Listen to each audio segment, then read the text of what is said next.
आशुतोष शशांक शेखर चंद्रमौलि चिदंबरा। कोटि कोटि प्रणाम शंभु कोटि नमन दिगंबरा। श्री शिवाय नमस्तुभ्यम। आप सभी भक्तों को सावन मास की मंगल शुभकामनाएं। भगवान भोलेनाथ और माता पार्वती का आशीर्वाद सदैव हम सभी भक्तों पर बना रहे। इसी मंगल कामना के साथ आज की कथा का प्रारंभ करते हैं।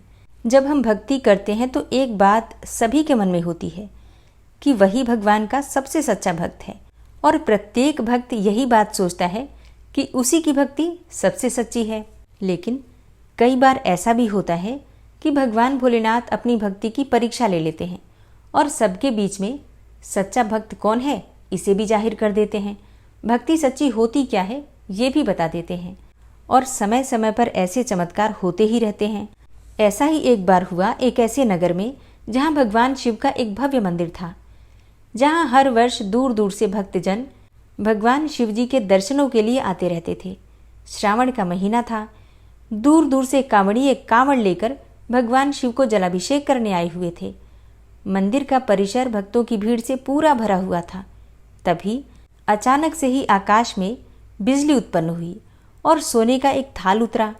उसी के साथ एक भविष्यवाणी हुई कि जो कोई भी भगवान शंकर का सच्चा भक्त और प्रेमी होगा उसी को ये थाल मिलेगा। अब मंदिर में उपस्थित सभी लोगों ने ये भविष्यवाणी सुनी और धीरे धीरे सभी इकट्ठे भी हो गए। जो लोग मंदिर की व्यवस्था देखते थे उन्हें तो पूरा विश्वास था कि ये थाल हमें ही मिलेगा, क्योंकि हम तो भगवान शिव की नित्य पूजा करते हैं, सारी व्यवस्था करते हैं और भगवान शिव के सबसे निकट भी रहते हैं। इसलिए हम सच्चे भक्त हैं, मतलब हमारी भक्ति सच्ची है, इसमें तो कोई संशय ही नहीं है। और इस प्रकार से इस थाल के सबसे बड़े अधिकारी तो हम ही हैं। ऐसा सोचकर वे सबसे आगे जाकर खड़े हो गए। सबसे पहले एक पंडित जी आए और बोले कि देखिए, मैं प्रतिदिन महादेव का अभिषेक करता हूँ, इसलिए मैं ही भोलेनाथ का सबसे निकटवर्ती प्रेमी और भक्त हूँ, इसलिए ये थाल तो मुझे ही मिलना चाहिए। इतना कहकर पंडित जी ने थाल उठा लिया। अब जैसे ही पंडित जी ने थाल उठाया, थाल पीतल का हो गया। ये देखकर पंडित जी तो बड़े लज्जित हुए। उन्होंने थाल यथास्थान रख दिया और फिर वहाँ से निकल गए। इसी प्रकार वहाँ उपस्थित सभी पंडितों ने खुद को आजमाया, लेकिन शायद उनमें से कोई भी सच्चा भक्त नहीं था। उन्हें भी थाल को यथास्थान रखकर वापस जाना ही पड़ा। इसके बाद उस नगर के राजा का आगमन हुआ। अब राजा साहब आगे आए और बोले कि मैंने तो महादेव जी के मंदिर में बड़ी भारी दान दक्षिणा दी है, इसलिए ये थाल तो मुझे ही मिलना चाहिए। इतना कहकर राजा साहब आगे बढ़े और थाल उठा लिया। जैसे ही राजा ने थाल उठाया, थाल तांबे का हो गया। अब ये देखकर महाराज भी लज्जित हुए और थाल यथास्थान रखकर एक तरफ खड़े हो गए। इसके बाद इसी तरह से एक से बढ़कर एक दानी, महात्मा और भक्त पधारे और थाल उठाया, लेकिन किसी के हाथ में कुछ और किसी के हाथ में कुछ हो गया, परंतु थाल सोने का नहीं रहा। तब सभी लोगों को पता चला कि हम में से कोई भी महादेव का सच्चा भक्त नहीं है। अब ठीक उसी समय एक किसान का आगमन हुआ और वो बेचारा महीनों बाद आज चातुर्मास के शुभ अवसर पर सोमवार को शिव जी के दर्शन करने आया था। गरीबी और गृहस्थी के बोझ तले दबा दिन रात खेतों में मेहनत मजदूरी करके अपना और अपने परिवार का गुजारा करता था। अभी रास्ते में ही आ रहा था कि कोई भिखारी मिल गया और कुछ खाने को मांगने लगा। इस किसान को दया आ गई और अपने खाने के लिए जो खाना लाया था वो भी उसने उस भिखारी को दे दिया। थाल के बारे में इसने भी सुना था, लेकिन इसने उस ओर कोई ध्यान ही नहीं दिया। सीधा मंदिर में गया और महादेव का पूजन करके बाहर आ गया। परिक्रमा करके जाने को हुआ, तभी पीछे से एक व्यक्ति बोला कि भाई, तुम भी थाल को उठाकर देख लो, हो सकता है तुम ही वो सच्चे भक्त हो जिसके लिए ये थाल आया हुआ है। अब किसान को लगा कि वो व्यक्ति उसका मजाक बना रहा है। किसान ने हंसते हुए कहा, भाई, मैं तो कभी कोई पूजा पाठ भी नहीं करता और महीनों में एक आध बार ही मंदिर भी आ पाता हूँ, तो मैं काहे का सच्चा भक्त। वो अजनबी बोला, भाई, हम तो देख चुके हैं, हमारी भक्ति तो 2 कौड़ी की भी नहीं है। अब तुम भी अपना हाथ लगाकर देख ही लो, सोने का थाल मिले या ना मिले, किंतु पता तो चल ही जाएगा कि तुम्हारी भक्ति में कितनी सच्चाई है। लोगों के बहुत आग्रह करने पर आखिर उस भोले भाले किसान ने जाकर थाल उठा ही लिया। फिर जैसे ही उसने थाल उठाया, लोगों के आश्चर्य का तो ठिकाना ही नहीं रहा। सोने का थाल रोशनी से चमचमाने लगा। ये देखकर सब लोगों में खुशियों की लहर दौड़ गई। सभी लोग उसके जयकारे लगाने लगे और पूछने लगे कि भाई, तुम ही सच्चे भक्त हो। अब हमें भी बता दो कि कैसी भक्ति करते हो जिससे कि महादेव तुमसे इतने प्रसन्न हैं। सबकी बातें, सबके जय जयकारे सुनकर किसान बोला कि भाई, मैं तो कोई भक्ति करता ही नहीं। मैं केवल दिन भर खेतों में काम करता हूँ और थोड़ा समय निकालकर ज़रूरतमंद लोगों की मदद कर लेता हूँ। इसके अलावा मैं कोई विशेष कार्य नहीं करता। लोग पूछने लगे कि तुम लोगों की मदद क्यों करते हो? तब हंसते हुए किसान बोला, सुकून। दूसरों के चेहरे पर मुस्कान देखकर मुझे जो आनंद और खुशी होती है उसे मैं शब्दों में बयान ही नहीं कर सकता। और शायद यही कारण है कि महादेव मुझसे इतने प्रसन्न हैं। इसलिए हमेशा याद रखें, सत्कर्म का आरंभ भी आनंद से होता है और अंत भी आनंददायक होता है, और दुष्कर्म का आरंभ भी दुख से होता है और अंत भी दुखदायक ही होता है। आप सैकड़ों मील की यात्रा करके भी दूसरों का दिल दुखाते हैं तो आपकी ये तपस्या, साधना और महादेव का दर्शन धूल के बराबर है।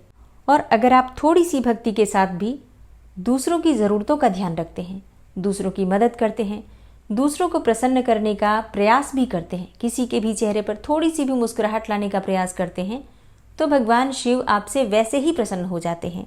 और कहा भी गया है कि प्रत्येक जीव में ईश्वर का वास होता है। तो हम जितने भी जीवों को प्रसन्न करते हैं, जितने भी जीवों को हम खुश करते हैं या जितने भी जीवों की हम मदद करते हैं, एक तरीके से हम भगवान की ही सेवा करते हैं। और हम जितने भी जीवों को दुख देते हैं, किसी के भी दुख का, किसी की भी तकलीफ का कारण बनते हैं, तो कहीं न कहीं भगवान का ही दिल दुखाते हैं। तो उम्मीद करती हूँ ये कथा आपको पसंद आई होगी। और अब आप सुनेंगे सावन मास महात्म्य का पहला अध्याय। मुनि श्रेष्ठ सौनक जी ने श्री सूत जी से पूछा, हे महाभाग, हे महामते, हे व्यास शिष्य, श्री सूत जी, आपके मुख से हमने अनेकों आख्यान सुनकर आनंद प्राप्त किया है, किंतु फिर भी हमारे कानों की प्यास अभी बुझी ही नहीं, बल्कि और अधिक सुनने की इच्छा बढ़ती ही जा रही है। हे मुनि श्रेष्ठ, आपने तुला राशि का सूर्य होने पर कार्तिक मास का महात्म्य, मकर का सूर्य हो जाने पर माघ मास का महात्म्य तथा मेष का सूर्य हो जाने पर वैशाख मास का महात्म्य सुनाया। इन मासों के जो गुणधर्म हैं वो भी आपने समझाया, लेकिन अब इन मासों से भी उत्तम आपके अनुसार यदि कोई महीना परमपिता परमेश्वर को सदैव धर्म प्रिय हो तो उसे भी विस्तार पूर्वक कहिए। हमारे मन में उसको सुनने की तीव्र लालसा है। यह सुनकर सूत जी ने बड़े प्रेम पूर्ण शब्दों में कहा, आप सब मुनिगण ध्यानपूर्वक सुने। मुझे आपको सुनाने में बहुत आनंद प्राप्त होता है। आप सर्वगुण संपन्न हैं, अर्थात अच्छे श्रोता हैं। अच्छे श्रोता के जो 12 गुण बताए गए हैं, जैसे दंभ रहित, आस्तिक बुद्धि, शठता रहित, परमात्मा में अटूट भक्ति, भगवत चर्चा सुनने की तीव्र इच्छा, नम्रता, ब्राह्मण भक्त, सुशील स्वभाव, धैर्य युक्त, पवित्र, तपस्वी तथा दोषारोपण रहित होना, वे सभी गुण आप लोगों में हैं। इससे मैं प्रसन्न होकर आपसे तत्व की बात कहता हूँ। धर्म को जानने की इच्छा से बुद्धिमान सनत कुमार ने परमेश्वर को दोनों हाथों से नमस्कार करके भक्तिपूर्वक पूछा, हे देवों के देव महादेव, अनेकों योगियों के ध्येय चरण कमल, आपसे अनेकों व्रत तथा धर्मों को सुना, किंतु इस समय हमारे हृदय में एक ऐसे मास का महात्म्य श्रवण करने की अभिलाषा है जो 12 मासों में सर्वोत्तम, आपको अत्यंत प्रसन्न करने वाला तथा जो सब कर्मों का सिद्धि प्रदाता हो। हे देव, जिस मास में कर्मों के करने से ही अनंत फल की प्राप्ति होती हो, संसार के कल्याण के लिए ऐसे मास के सभी धर्मों का वर्णन समझा कर करें। ईश्वर ने सनत कुमार से कहा, हे ब्रह्मपुत्र सनत कुमार, आपकी सेवा तथा भक्ति से प्रसन्न होकर मैं आपसे अत्यंत गुप्त बात कहूँगा।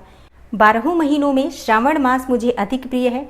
पूर्णिमा को श्रवण नक्षत्र का योग हो जाने से भी मास का नाम श्रावण कहा जाता है, और जो श्रवण मात्र से ही सिद्धि देने वाला होता है, इसलिए इसे श्रावण नाम कहा जाता है। आकाश के समान स्वच्छ हो जाने से नभा नाम कहा गया है। उस मास के धर्मों की गणना करने के लिए भूमि पर कौन समर्थ हो सकता है। जिसके संपूर्ण फलों को कहने के लिए ब्रह्मा जी हुए, और जिस श्रावण मास के महात्म्य को देखने के लिए इंद्र हुए, और जिसके फल को कहने के लिए भगवान अनंत ने 2 सहस्त्र जिह्वा धारण की। हे महामुने, दूसरे मास इस मास की एक कला को भी नहीं प्राप्त हो सकते। संपूर्ण श्रावण मास धर्म रूप और व्रत रूप है। इस मास में कोई भी दिन व्रत शून्य नहीं देखा गया। यहाँ पर मैं जो कुछ भी कहता हूँ वह अर्थवाद नहीं है। अतः जिज्ञासु भक्त, दुखी, बुभुक्षु और अर्थी, इन चारों जनों द्वारा अपनी अपनी अभिष्ट सिद्धि हेतु यह मास सेवन योग्य है। सनत कुमार बोले, हे ईश्वर, आपने अभी कहा है कि इस मास में कोई भी दिन व्रत शून्य नहीं है। हे श्रेष्ठ, उसे आप मुझसे विस्तार पूर्वक कहें कि किस तिथि में कौन सा व्रत किस वार में होता है और उस व्रत का अधिकारी कौन है, फल तथा विधि क्या क्या है, किसने इस व्रत को किया है और उद्यापन की विधि क्या है, देवता तथा पूज्य कौन है, पूजन सामग्री में क्या क्या वस्तु होती हैं, प्रधान पूजन किसका है, जागरण विधि क्या है, किस व्रत का क्या समय है। हे प्रभु, वह सब आप मुझसे कृपा करके कहें। आपको श्रावण मास कैसे प्रिय हुआ, इसे पवित्र किस कारण से कहा गया, इस मास में कौन अवतार उत्तम माना गया है और इस मास में कौन सा अनुष्ठान करने योग्य समझा गया है। हे प्रभु, हे दयालु, आप सब प्राणियों के उदारार्थ मुझसे कहें। रविवार, सोमवार, मंगलवार, बुधवार, बृहस्पतिवार, शुक्रवार तथा शनिवार को जो व्रत आदि किए जाते हैं वह कृपा करके आप मुझसे कहें। आप सबके आदि कारण हैं, अतः आदि देव भी कहे जाते हैं। अन्य देवता आपसे छोटे होने के कारण आप महादेव कहे जाते हैं। पीपल के वृक्ष में ब्रह्मा, विष्णु तथा शिव तीनों देवों का निवास है।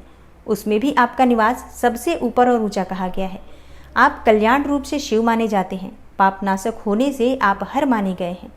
आदिदेव होने से आप श्वेत वर्ण हैं। शुक्ल वर्ण में विकार होने से अन्य वर्ण होते हैं। उनमें कर्पूर वर्ण के समान गौर वर्ण होने से आप आदिदेव हैं। पहले गणेश जी का अधिष्ठान रूप 4 दल का मूलाधार नाम का चक्र है। उसके ऊपर 6 दल का ब्रह्मा जी का अधिष्ठान नाम का दूसरा चक्र है और उसके ऊपर 10 दल वाला भगवान विष्णु का मणिपुर नामक तीसरा चक्र है। फिर हृदय में अधिष्ठान रूप 12 दल का अनाहत नाम का चौथा चक्र है। सबके हृदय में होने वाले उस चक्र में आपकी स्थिति कही जाती है। ब्रह्मा जी तथा भगवान विष्णु के ऊपर आपका निवास होने से आपको मुख्यतः कहा गया है। केवल आपके पूजन मात्र से पंचायतन का अर्चन हो जाता है। यह सब अन्य देवताओं में नहीं है। स्वयं आप शिव हैं और आपके वाम भाग में पार्वती का निवास है, गणपति का दक्षिण भाग में, सूर्य का नेत्र में और भगवान हरि का हृदय में वास है। अन्न को ब्रह्ममय कहा गया है और भगवान हरि को जलरूप कहा जाता है। हे ईशान, जब आप उस अन्न और जल का भोग करने वाले हैं तो आपकी प्रवीणता में किसी को भी संदेह नहीं हो सकता। आपका स्मशान और पर्वत में निवास सब प्राणियों को विरक्ति की शिक्षा प्रदान कर रहा है। संसार को विनाश करने वाला हलाहल विष अपने कंठ में आपने ही ग्रहण किया था। महाप्रलय के लिए कालाग्नि को अपने मस्तक में धारण करने में आप ही समर्थ हैं। विश्व स्वरूप कामांत कुएं में गिरने के कारण कामदेव का वध आपने ही किया था। आप ऐसे महान महत्वशाली हैं कि आपके यश का वर्णन करना आसान बात नहीं है। बल्कि मैं आपकी स्तुति के लिए यदि करोड़ों बार जन्म लेकर भी आपकी स्तुति का वर्णन करना चाहूँ तो भी मैं समर्थ नहीं हो सकता।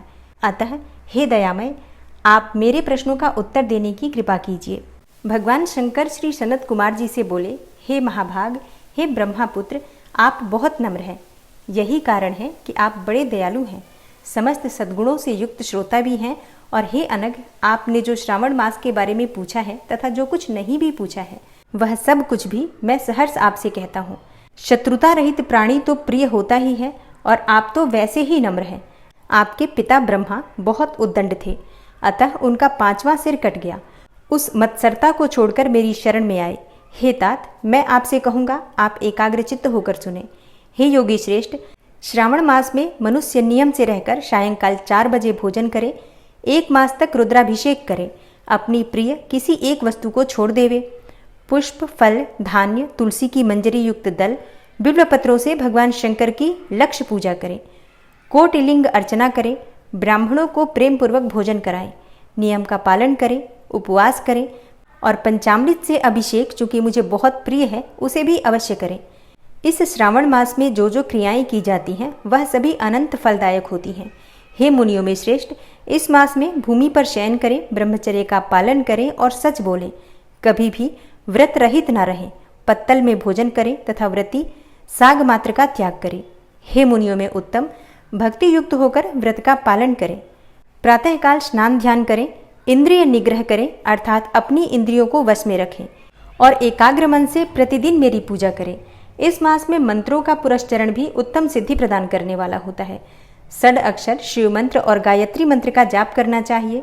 प्रदक्षिणा, नमस्कार तथा वेदों का पाठ करने से शीघ्र ही मनोवांछित फल की प्राप्ति होती है। पुरुष सूक्त का जाप तो और भी अधिक फलदायक होता है। ग्रह यज्ञ, कोटि होम, लक्ष्य होम तथा अयुत होम करने पर सद्य फलता है और वांछित फल प्रदान करने वाला होता है। हे मुनिश्रेष्ठ, जो व्यक्ति इस मास में एक भी दिन व्रत से रहित व्यतीत करता है वह महाप्रलय तक घोर नरक में वास करता है। यह मास मुझे सर्वाधिक प्रिय है। यह मास फलदायक भी है तथा निष्काम भाव से किए गए कर्म के फलस्वरूप मोक्ष प्रदान करने वाला भी है। हे सत्तम, इस मास में करने योग्य जो धर्म कहे गए हैं उनको मुझसे सुनो। रविवार को सूर्य व्रत करें, सोमवार को मेरी पूजा करके भक्त भोजन करें। श्रावण मास के प्रथम सोमवार से प्रारंभ करके 3.5 मास तक होने वाला संपूर्ण कामना की अर्थ सिद्धि प्रदाता रोटक नामक व्रत होता है। मंगलवार के दिन मंगला गौरी नामक व्रत होता है। बुधवार को बुध का व्रत, बृहस्पतिवार को बृहस्पति का व्रत और शुक्रवार को जीवंतिका देवी का व्रत किया जाता है और शनिवार को हनुमान तथा नृसिंह का व्रत किया जाता है। हे मुनिश्रेष्ठ, अब मैं तिथियों में होने वाले व्रतों का वर्णन करता हूँ, आप ध्यानपूर्वक सुने। श्रावण मास के शुक्ल पक्ष की द्वितीया को औदुंबर नाम का व्रत होता है। इसी मास की शुक्ल पक्ष तृतीया को गौरी नामक व्रत किया जाता है तथा श्रावण शुक्ला चतुर्थी को दूर्वा गणपति नाम का व्रत होता है। इसी को हे मुने विनायक चतुर्थी अथवा गणेश चौथ व्रत के नाम से जाना जाता है। श्रावण शुक्ला पंचमी नाग पूजन के लिए अत्यंत उत्तम मानी गई है। हे मुनि कुलपति, इसका दूसरा नाम मानव कल्पादि है, ऐसा जान लो। षष्ठी के दिन सुपोदन नाम का व्रत और सप्तमी को शीतला देवी का व्रत होता है। अष्टमी और चतुर्दशी तिथि में देवी का पवित्रारोपण करें। श्रावण मास की कृष्ण तथा शुक्ल पक्ष की नौमी को नक्त व्रत का विधान कहा गया है। शुक्ल पक्ष दशमी को आशा नाम का व्रत किया जाता है। कोई कोई मनुष्य इस मास की दोनों पक्ष की एकादशियों को आशा व्रत का होना स्वीकार करते हैं। श्रावण शुक्ल पक्ष की द्वादशी को भगवान हरि का पवित्रारोपण करना कहा गया है। अतः द्वादशी को भगवान हरि का श्रीधर नाम से अर्चन उत्तम गति को प्राप्त कराता है। श्रावण शुक्ल पक्ष पूर्णिमा को उत्सर्जन, उपाकर्म, सभादीप, रक्षाबंधन, श्रावणी कर्म, सर्प बलि और हयग्रीव जयंती होती है। हयग्रीव नाम का भगवान विष्णु का अवतार माना गया है और ये सातों काम श्रावण मास की शुक्ल पूर्णिमा को किए जाते हैं। श्रावण मास की कृष्ण चतुर्थी को संकट नाम का व्रत किया जाता है तथा श्रावण कृष्ण पंचमी को मानव कल्पादि किया जाता है। हे ब्राह्मणों में श्रेष्ठ, श्रावण कृष्ण पक्ष अष्टमी को भगवान विष्णु का श्री कृष्ण नाम से पूर्णावतार हुआ है। उस दिन व्रत तथा उत्सव मनाएं। श्रावण मास की अमावस्या तिथि में पिठौरा व्रत होता है। इस दिन कुशोत्पाटन और वृषभों अर्थात बैलों की अर्चना करें। भगवान शंकर आगे कहते हैं, हे मुनिश्रेष्ठ, शुक्ल पक्ष की प्रथमा से लेकर समस्त तिथियों के अलग अलग देवी देवता होते हैं। प्रतिपदा तिथि के अग्नि, द्वितीया के ब्रह्मा, तृतीया की गौरी, चतुर्थी के गणनायक, पंचमी के सर्प, षष्ठी के स्कंद, सप्तमी के सूर्य, अष्टमी तिथि के शिव हैं। नवमी की देवी दुर्गा और दशमी के यम और एकादशी के विश्वदेव स्वामी हैं। द्वादशी के भगवान हरि, त्रयोदशी के कामदेव, चतुर्दशी के शिव और पूर्णिमा के चंद्रमा स्वामी हैं। अमावस्या के स्वामी पितर हैं। इस क्रम से ये देवी देवता तिथियों के स्वामी कहे गए हैं। जिस देव की जो तिथि है उस तिथि को उस देवता की अर्चना करनी चाहिए, ऐसा कहा जाता है। हे मुनिश्रेष्ठ, इसी मास में प्रायः अगस्त्य नक्षत्र का उदय होता है। मैं उस समय का वर्णन करता हूँ, आप एकाग्र चित्त होकर सुनिए। सिंह राशि पर सूर्य के संक्रमण दिन से 12 अंश 40 घटी बीत जाने पर अगस्त्य ऋषि का उदय होता है। अगस्त्य ऋषि के लिए 7 दिन पूर्व से ही अर्घ्य दें। 12 मास में सूर्य नारायण अलग अलग नाम से तपते रहते हैं। श्रावण मास में गभस्ती नाम से तपते हैं। सूर्य भगवान का पूजन इस मास में भक्ति से तत्पर होकर करना चाहिए। श्रावण मास में शाक का त्याग करें, भाद्रपद में दही का, आश्विन में दूध का और कार्तिक मास में दाल का त्याग करें। यह संपूर्ण विधान करने में यदि समर्थ न हो तो श्रावण मास में इन वस्तुओं का त्याग करने से सभी मनोवांछित फलों की प्राप्ति हो जाती है। हे मान्य सज्जन ब्राह्मण, यह मैंने आपसे अति संक्षेप में उपदेश किया है। हे मुनिश्रेष्ठ, इस श्रावण मास में होने वाले व्रत और धर्मों का सविस्तार रूप से वर्णन कोई 100 वर्षों में भी करने में समर्थ नहीं है। भक्त मेरी प्रीति के लिए अथवा भगवान हरि की प्रीति के लिए संपूर्ण व्रतों का पालन करें। परमार्थ रूप से विचार करने पर आप मुझ में तथा हरि में कुछ भी भेद नहीं पाएंगे। मुझ में और हरि में कोई भी भेद नहीं है, ऐसा जानना चाहिए। जो प्राणी इसमें भेद की कल्पना करते हैं वे नरक के भागी होते हैं। अतः हे सनत कुमार, आप श्रावण मास में धर्म का पालन करें। ओम नमः शिवाय। तो दोस्तों, उम्मीद करती हूँ ये वीडियो आपके लिए उपयोगी होगी। वीडियो अच्छी लगी हो तो लाइक कीजिए, शेयर कीजिए और चैनल पर पहली बार आए हैं तो सब्सक्राइब करके बेल आइकन को ज़रूर प्रेस कर लीजिए अगर आपको आज की वीडियो पसंद आई हो तो।